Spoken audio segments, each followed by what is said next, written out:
Robert Sayre, and I'm the culinary director and chef for Conflict Kitchen, which is a project in the U.S. where we serve food only from countries with which the U.S. is in some form of conflict. And we wanted it to be more than just a place where you could try some food that you hadn't before. Although the culture of the food actually gives you some hints about the people and what their life is like. So the first version was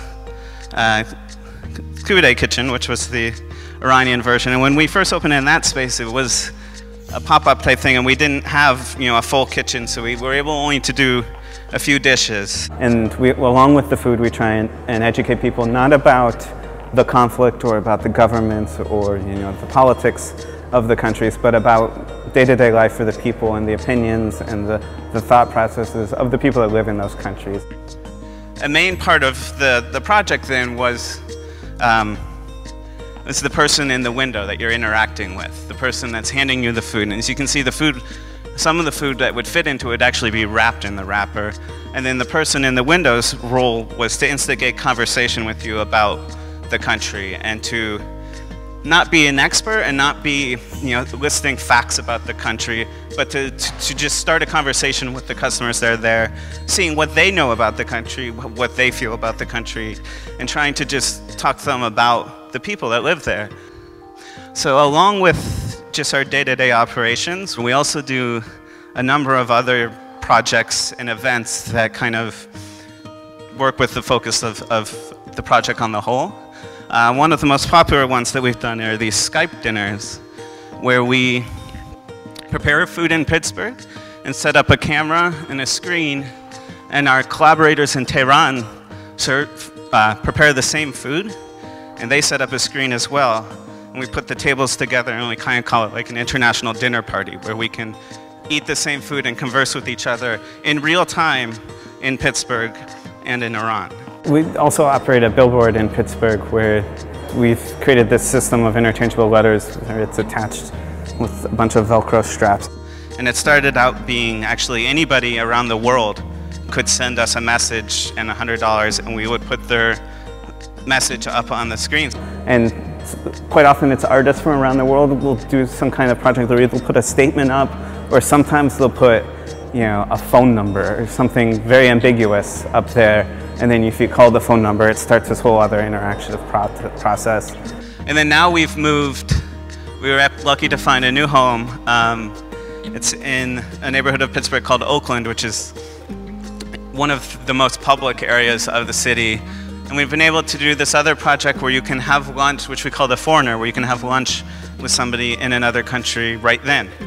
So we have our employee Elise here in Pittsburgh wear headphones and a microphone, and then our collaborator Sorab in Tehran at the same time is on the phone with her, and she hears him through the headphones and speaks for him.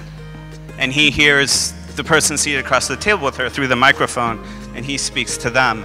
And so she is just the human avatar, the embodiment of him in Tehran, and you can sit down and have lunch with somebody who's in Tehran at that point in time. We did one other project, we were doing the Iranian one, and we're actually collecting all the information for the Cuban one right now. It's called, in this case, the Iranian speech, or the Cuban speech is the one we're working on now. And so we asked our collaborators in those countries to write a speech that they'd like to hear President Obama deliver. And we also have President Obama deliver it in the middle of the plaza, or at least the guy that looks like President Obama. It's just the effect of hearing those words coming out of the mouth of the president sitting at the podium is what we're going for, And so we've been doing this with each of the countries we focused on, and it's nice to hear what people would like for us to do in some ways too. The United States is such a big power and such a bully around the world. It would be nice, to have these moments where our president could deliver a speech like that. And so the end goal of the project would be maybe to have these things actually happen.